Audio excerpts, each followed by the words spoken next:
fell in love with the story din. Tapos with the character. Right. Kasi yun agad yung sinasabi nila. Ang ganda ng character, it's something new. So, yun. Let's hear it from them. Z and Angge, when this was pitched to you, what was the initial reaction? Was it a quick yes? May proseso? Paano? For me, naaalala ko during the peak of Unmarried promo days. So, So recent lang. yes. Oh. Mga end of November, I think, mga ganun. So, papasok na ako ng promo ng Unmarried nung nag-present sila sa akin. And good thing is, ginawa namin yung Unmarried, natapos kami September pa.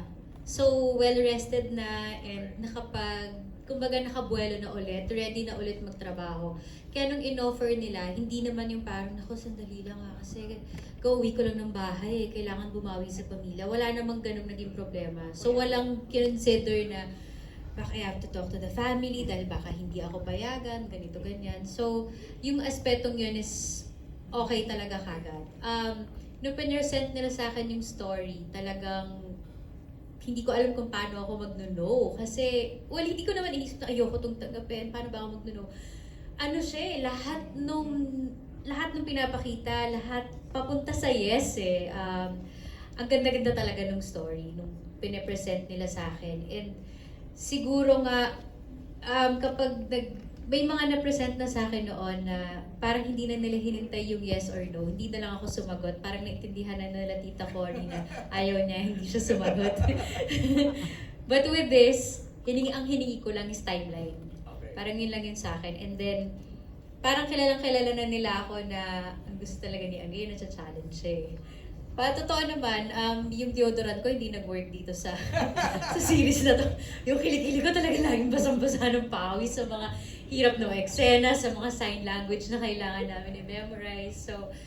So, be careful what you wish for. Kaya nung pinersend sa akin, sabi ko, ito na yung hinihintay ko. Ito na yung wini-wish ko at pinagpipray ko, nabigay sa akin. So, hindi ko to matatanggihan. Pag kinabahan na si Angelica, it's a good sign. Yes. It's a good sign. Z, ikaw naman. Siyempre ngayon mas iba na. Mas iba na yung mga decision ko sa buhay. Unlike before na pag talagang gusto ko yung project, on the spot mag-yes na ako kahit saan pa yan, di ba? Kahit saan. Ngayon parang kahit na marami na akong parang kino-consider. Locations. Talaga? Parang mukhang malayo location nyo eh. Malayo. Pero dahil sobrang mahirap palagpasin yung character. Mahirap palagpasin yung story, yung series. And syempre, thankful kami na isa kami sa mga una na nagagawa ng miniseries for Prime. Kaya, di ba, parang malaking tulong to para sa amin. Hindi lang sa career namin, kumbaga, mas mapapanood din kami globally. Iba kasi yung parang hindi ko pa nagawa yung ganitong klaseng character na marami kang layers na pinapakita na hindi mo dapat ipahalata. Pero kailangan may pahalata, yung mga ganun. So, naka-work ko na si Direk Onat sa ganitong tema rin dati. At saka tingin ko naman, mas iba yung atake nito. And with Angelica naman, nakakatapos lang namin sa Unmarried. Tinanong nga, yun agad ang unang tanong nila sa amin, willing pa ba kayo magtrabaho sa... Ay, totoo. Tinanong. At tapos, anong sagot? Oo naman, wala namang problema na magkatrabaho kami lagi kung talagang bagay naman sa amin at tingin naman namin, kaya namin gawin o gampanan yung mga characters. Parang feeling ko wala nang ice breaking na nangyari no kasi sobrang warmed up na kayo sa isa't isa because of Unmarried. May mga things lang na kailangan i-unlearn from the characters of Unmarried going into this project. May learn ba tayo? Hindi, ibang-iba siya eh. Layo niya talaga eh. Kaya hindi... And then siguro yung comfort level namin ni Z, masyado kaming komportable sa isa't isa na hindi namin kailangan i-discuss kung ano yung magiging atake namin dito. Meron kaming tiwala meron akong tiwala sa understanding niya sa trabaho niya. Meron din siyang ganun sa akin. So hindi namin kailangan i-discuss yung mga atake levels kung paano mag-work yung dynamics namin. Isang tinginan lang, isang read lang ng lines, parang okay, nandun yung tono, no? And of course, with the help of Direk Onat, I don't think yung chemistry kailangan i-work bilang sa amin mag-asawa eh. Kasi habang papanoorin mo naman, maintindihan nyo kung bakit. So, mas ang winork namin is yung individual characters lang. yung chemistry with the whole family, yun yung importante. Kasi kailangan maramdaman ng audience na yung love for each other, di ba? Na parang mas mag-work yung mga yung tema ng palabas. Mas mag-work yung mga fear. Right. As sa episode 1 pa nga lang, Diba? parang nakikita na namin yung little nuances ng yung parang galaw ni Z, iba sa affection ni Angelica. So may mga gano'n na kaming napapansin. Ayun, yun nga yung pinaka inaalagaan namin every time gagawa kami ng scenes. Right. Lalo na with direct. Pag medyo may sumobra o may nahalata o may nakulang na mga emotions, na mga nuances, lagi naman kami nire-remind. So, Okay. yun yung importante. Yung maganda. I'll go to KD. KD, how challenging was your role? Diba, no voice at all. It's just purely sign language and your eyes. For me, my dancing hobby just helped me a lot. Your dancing hobby. Okay. And I'm also taking the FSL, who taught me how to sign language. How long did you have to learn sign languages? I think it's probably about 1 month. Wow, a month. Okay. And then, sa set, may kasama ka pa rin na nag-guide. Yes po. Okay. And how difficult, challenging was it acting with Angelica and Zanjo just using sign language?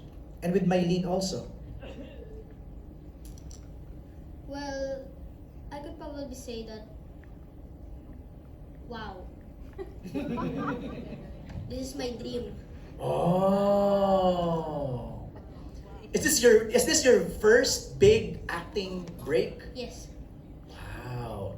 How challenging, no, Tanya and Direk Onat, no? First big challenging break, yet no voice. Actually, when we were during the early stages of conceptualizing and writing the script, and before we brought in all the actors, ang pinakamalaking tanong talaga is, saan we find the right Eli? Kasi we know we found the right Jackie and Angge, we know we found the right Anthony in Zanzo, pero yung Eli, sana mahanap natin. Yung Did he tamang audition? bata. Yes, we auditioned a lot of Paano ang audition process? Merong scene na pinarin sa kanila, tapos sinuruan sila ng quick, of how to do the sign language. And they did it. So, maraming bata ang audition ng different part. Wow. And KD was the best one. Congrats, KD! You made it. Wow now. Wow. Yun nga yung perfect term. Okay, let's begin our Q&A with our friends of the press. We begin with Glenn. Glenn, ikaw na yung unahin ko. Justin, can we hand the microphone to Glenn, please? Wait lang. Bigla inaayos. Sorry for surprising you, Glenn. Ikaw kasi yung nakita ko dito first to personally ask the question. Ayan, syempre nakailang projects na, kay Sanjo at saka kay Angelica, nakailang projects na kayo nagawa. Pero gaano kakaiba itong pagsasama nyo ngayon at saka ano na yung mga nagiging topic ng kwentuhan nyo, especially pareho na kayong may asawa at saka anak. Yun. Iba na yung mga topics namin ngayon. Oh, dati nakailang baso ka. Nus ka umuwi. Nus ka umuwi. Ngayon iba na. Mas Nakailang malalim. padede ka. Ganyan. Ano nang bagong tricks? Pero sa trabaho, ano na yung mga na-discover nyo ulit sa isa't isa with this series? Iba na naman to eh. Tingin ko iba na naman to sa dami na ng pinagdaanan namin, from light to romance to comedy to gag show. Ito, itong huli I natin. think ito yung pinaka-seryoso natin or darkest siguro, no? Na nagawa. oo. Hindi kami nagigitian. Nag-romcom na kayo, Oo. nag-ano di ba? Magaling tong project na to para sa amin kasi mas natetest pa namin yung isa't isa. Gaya nga na sinabi ng Angelica kanina na hindi na kami yung tipo na magkakapaan pa paggagawa ng scene. Sa isang bitaw ng tono ng boses niya, parang maalam ko na kung paano ko sasabayan sa boses ko, alam niya paano sa delivery ko. Dito mas ano yun, mas na-challenge kami, mas lumabas yun. Dahil mas malalim yung problema eh. Mas malalim yung pinagdadaanan ng character ko. Marami kami lahat ng characters, maraming mga sikreto, may mga, at saka mga katotohanan na nasa loob lang nila lahat. So, yun, mas challenging sa amin dalawa. And dito lang sa show na to na parang nakakakita siya sa tingin ko nang humihingi ako ng tulong. Pag nababansin niya ako na hindi ako komportable pa ako, mahirap yung mga next na gagawin na Kasi, throw lines, gano'n siya sa akin. Totoo, Angge? Yes.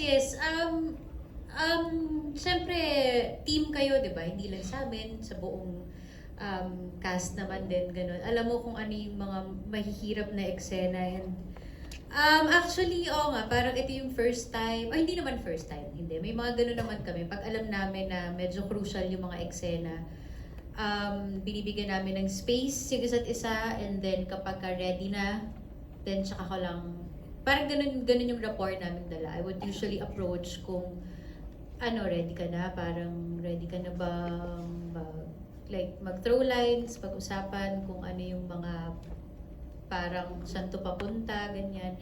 And feeling ko, ganun na rin kakomportable si Z kasi parang kaya na niyang mag-open up minsan, may mga questions siya na, halimbawa magbibigay ng direction si Drecona na parang minsan maguguluhan siya. So parang, so ano yun? Anong gagawin ko? Parang, hindi, feeling ko ka lang, mas ganito lang, yung kalmado ka lang talaga, tatay ka lang, yung wala ka munang gustong alam mo yung gano'n, siguro noon mas may ego pa na, naku baka pag nagtanong ako, sabihin hindi ko kaya yung eksena. And ngayon, we're very comfortable with each other. Kahit ako, ganun din ako sa kanya. Kapag kami mga agam-agam ako, parang, tama ba yun? Okay lang ba yung ginawa ko? Kasi nga siguro, parang package deal na kaming dalawa eh. Lagi na lang kaming nakikitang magkakasama sa isang project eh. Pero extra challenge sa inyo pareho na syempre meron kayong anak na 'di ba na may disabled, deaf and mute. Well, siguro sa amin dahil nga masayahin kaming tao, hindi namin siya tinitignan negatively or hindi namin tinitignan, oh my God, ang hirap nito, hindi ganun. Mas asaran, mas bilangan kami ng mga halimbawa ng sign language sa isang araw, ganun. Hindi na nagbakal sa sign Ito, language. nagbabakal sa sign language. So, ginagawa namin magaan yung mga trabaho namin dahil nga mabigat siya and medyo may pagka-dark nga siya. Kaya hindi kami pwedeng magpalamon doon sa mga hirap ng challenges na binibigay sa amin araw-araw. Okay, thank you. Z, may sasabihin ka pa? Thank you, and Angelica. For my last question kay Mucha sa kay Sijan. Ayan, syempre kinalakihan nyo na yung paggawa ng yung pag-arte, di ba? Paggawa ng teleserye na series. Nacha-challenge pa ba kayo sa roles na binibigay sa inyo? And ano yung challenge nyo rito sa series na ito? Lalo na kay Sijan na after magkaroon ng kapatid na may Down syndrome sa I'm Perfect, ngayon naman deaf and mute yung kapatid. Salamat po sa question na yun. Before we proceed lang, Zijan, no? Ang sabi nila, Gulat ako. sorry, ang sabi kasi ng ating mga friends from FSL, deaf lang daw. Yes Let's po, just deaf. use the deaf. Wala pong Okay. mute. Kasi Oo. they can talk po talaga. Oo, so deaf lang. Oh, that's Thank you, Glenn. Oo. Zijan, go ahead. Ito po, kakaiba siya dahil yung first time ko rin pong gumanap ng ganito na kuya ng isang deaf person. At medyo challenging po siya kasi hindi naman po ako marunong mag-sign language. So nagkaroon din po kami ng session for FSL. At yung challenging part din po doon hindi po namin inaral literal yung FSL, pero yung particular lines lang namin talaga yung ginagawa namin. So medyo challenging siya kasi katulad nga po nung sabi ni Ate Angge kanina, nagbabakil pa ako sa... Paano yung bakil? Paano yung bakil sa sign language? Explain. Dapat po kasi... Okay. Parang ganun yung ginawa ko. Ano ibig sabihin na, Angge? Ano ibig sabihin Namali na? po ako ng sign. parang wag ka mag-alala sa akin. Okay. Oo, parang ganun. Sabi, wag, Ganun po yung nagawa ko, na-shuffle ko po siya. Pag namali ka po ng isang sign, iba na po ibig niya sabihin. So, kailangan po talaga, kung ano yung itunuro sa'yo, yun yung ibibigay mo. So kung nasa eksena kayo, tapos nag-buckle siya Anggi, alam mong mali yung sign language, so nag-react agad. Tumatawa na po. magtitinginan kami, tapos magpipigilan kami ng tawa kasi parang, mali yun ah. Bawi na lang sa wide shot. Kasi, oo, well, medyo, kailangan kasi alam namin yung sign ng isa't isa eh, kahit Okay. na hindi mo memorize, at least may base, kailangan, actually parang kailangan, naiintindihan mo talaga yung Correct. sinasabi nila kasi that's your cue and that's your understanding. Kailangan, yun yung sinasabi niya, kailangan nagre-register yun sa mata mo, di ba? Tama. And sa ano mo. So, pag mali ka na, ha? Tingin na lang kami ni Mutya na, ha? Parang mali yun. Nagpipigil na kami. ng So who tawa. calls the shot na parang cut, mali, direct, paano mo nalalaman? Yung FSL team Sila, po na. nakabantay sila. Yes po. Sabihin Ang nila final na ano, mali yung sign, hindi so sa akin. ulitin po. Okay. namin. From the FSL team. Yes po. Sila yung nagsasabi. Sila po yung Z, anong experience mo dyan sa pagbabakal ni Z dyan? Hindi ko alam kasi one take ako lagi pag Wow! Si ano po, si Never Wrong. Zanjo, he's Wow. never wrong. Never Wrong po si Kuya Z. Talaga? Kahit po mag-buckle siya, technical pa rin yun. Technical problem pa rin yun. Wait, si Mutya, you had to learn also. Yes po. Pero actually, may times na nalilito rin po talaga ako to the point na ang nababakal ko yung sarili kong lines. Kasi nagpo-focus ako mismo sa sign language. Nakita rin nila ate yung gayon. Nakakunot to lang sila. Parang mama, papa yung sinabi niya. Hindi Pia at papa yung sinabi niya. Tapos ayun. Pero masaya. Masaya Yeah. po at the same time. Pero challenging. Kasi minsan natutulala ako pag nagsa-sign language si KD. Right. Parang minsan, akala ko hindi pa tapos yung line niya. So nakaganyan ako. Ay, tapos na siya, ako na. Okay. Sign language din naman ako. Oo. Pero masaya. Si sabi ni Zanjo, siya ang never wrong. Si Katie, perfect ka din. Since lahat naman po tayo alam na everybody is not perfect, sometimes I also make mistakes din po. Right. Pero do you agree that your dad here is the perfect pagdating sa sign language? I think so. Wow! Anong rating mo kay Z dyan? Oy, ayusin mo ah. Ayusin mo yan. 1 to 10. 9.5. Ah, 9.5. Nasuhulan. 9.5. Glenn. That's all. That's Thank all. you very much and Salamat congratulations sa cast and team. Maraming salamat, Glenn. Let me go to Joem. Joem, you're so nosy. Yung character mo dito, grabe. Parang, actually, naiirita na ako. Lahat lang ito tinitignan lahat. Parang paano mo binuo yung ganong klaseng character na even yung reaction ni Ralph, the waiter in the restaurant, pinansin mo. Hindi, tulog lang talaga ako pag nakatitig ako. No, sinet namin ni Direk Ona talaga yun na brooding, to the point na yung tingin ni Detective Cortez, medyo parang nakaka-invade na nung privacy ng tao. Na natatakot siya, hindi niya alam yung gagawin. So, sinet talaga namin ni Direk Ona to. Hindi ko lang alam na ganun palang kalapit yung power shot niya. Ang lapit! Sobrang lapit, oo. Extreme na Sobrang extreme. pala. So, yun, masaya naman ako na kung ano yung naset naming character for Detective Cortez. Nakakuha naman ngayon sa mga shots and sa story. Saka ang ganda nung tinginan nyo ni Charmaine Suarez, ha? I mean, in a dramatic good way na parang, Thank you. di ba, pati siya napapansin niya na napaka-nosy mo, Yes. di ba? Ang ganda. Thank you. Tommy, nakita ka na ba namin sa episode 1? Saka si Karina. Karina, no? Yes po, ako mga episode, mga 4 and 5 pa po, si Jem ang aking character, or 3. 2! 2 or 3. Meron ka na 2. Mga konting appearances sa 2 or 3, pero nasa middle parts pa ako ng episodes namin. Pero, ayun, working with Derek Onat again, kasi from MMK, eto na yung sumunod naming project together. Grabe talaga, ang hirap ba? Did you have to Oo. learn sign language also? No, hindi na po. Okay. Oo, pero the character is still very deep and ang dami din yan talagang layers and mapapa-oo ka talaga kasi super challenging pero at the same time as an actor, actress, talagang yun yung dream to explore more, to dive deeper into ano pang kaya mong range sa acting. Right. Tommy naman is the son of Joem. Tama, Yes Tommy? po, Yun. Okay. So, gano'n naman ka-intense ang character mo dito? Kasi parang pahapyaw lang yung kanina eh. Yun, parang yung kay Karina din po. I think sa bandang gitna, dun mas ma-explore yung arc ng characters niya at kung bakit nga siya nandito at bakit sinama siya sa story. So yun, abangan nyo na lang at yun lang masasabi ko. Excited ako mapanood niyo. Alright. Our next question is from Reggie Bonoan. Reggie, gusto mo ako na magtanong o ikaw na? Ako na. For KD, ito ba ang first acting project mo o may mga nagawa ka na before? Siguro this is their way lang to get to know you, KD, no? Baka you can share your past acting experiences.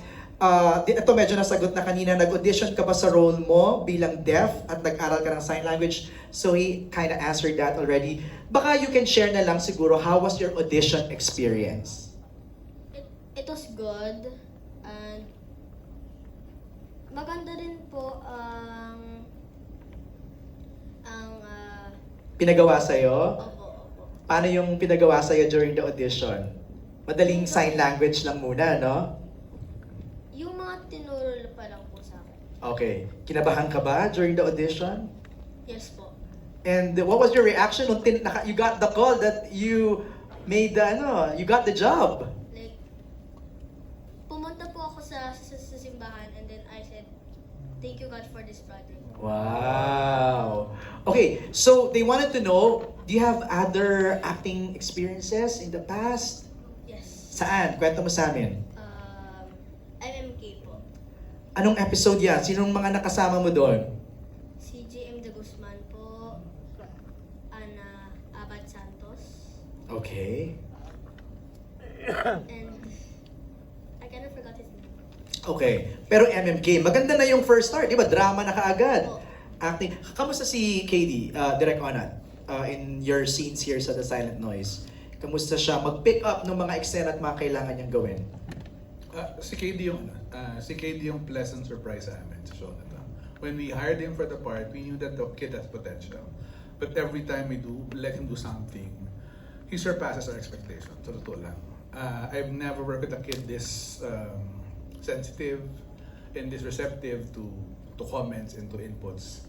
So sobra akong na-happy sa kanya. But of course, he's a kid. So sometimes you have to help him focus. You have to teach him how to be proper sa set. But otherwise, in terms of performance, Nagde-deliver. sobra. Sobra pa. Sobra. Tsaka more than what we expect. Tsaka kita naman sa episode 1, di ba? Ilang eksena niya talaga yung sobrang nakakaganon. Yeah. Diba? Napapinapload namin during the live. Siyempre I get touched. But when I see it edited already, parang lalo transform. So Right. I think the camera is very nice to him because the camera captures all his emotions in the right way, in the most gut-wrenching way possible. Namamagnify Right. yung mga binibigay ng bata pag nasa camera. Nice. Another question from Reggie for Angelica Panganiban. Marami ka na rin nagawang thriller project. Ano pa ang bago at challenge sa The Silent Noise para tanggapin ito at ano ang karakter mo dito? She kind of answered this kanina. Baka you wanna add some more. This actually, it's not a thriller, no? It's more of a mystery. Tama ba ako, Direk? Ano ba genre nito, Tanya? How do you classify the Silent Noise? It's suspense drama. Suspense drama. Have you done something like this before, Angge? Suspense drama? I don't think so. Parang wala akong maalala. Sorry sa nagawa ko kung meron man. Epidural po ito, anesthesia to. Pero it's really a good challenge, no? A welcome challenge for you to do a suspense drama. Oo naman. Ang sarap din kasi niya talagang paglaruan eh. And siguro yung pagkakaiba niya, it's not like drama lang. Meron ka talagang, kumbaga, medyo binabaliw ka niya mentally di ba? Na parang ano ba talaga nangyayari? Kung kayo nga sa episode 1, yun na yung naramdaman ninyo na parang, anong nangyari? Sino ba talaga ang may kasalanan? Ano nangyari talaga kay Sam, di ba? Kay Teacher Sam. So, also kami, ang sarap ingatan nun. Ang sarap ingatan nung ganong klaseng suspense na kailangan mong laruin, kailangan mong timplahin. Yun. Thanks, Reggie, for your question. Thanks, Angge. And speaking of that, Tanya and Direk Onat, yung nakita ba namin sa episode 1, parang kind of yun na ba yun? Parang may idea na kami di ba? Parang si Zanjo may, affair with Mylene, or tip of the iceberg pa lang yun? Tip of the iceberg, definitely. Sobrang dami pa. Ano siya, cartwheel, kada cartwheel. Talaga? Bawat episode. So marami pang kakalkalin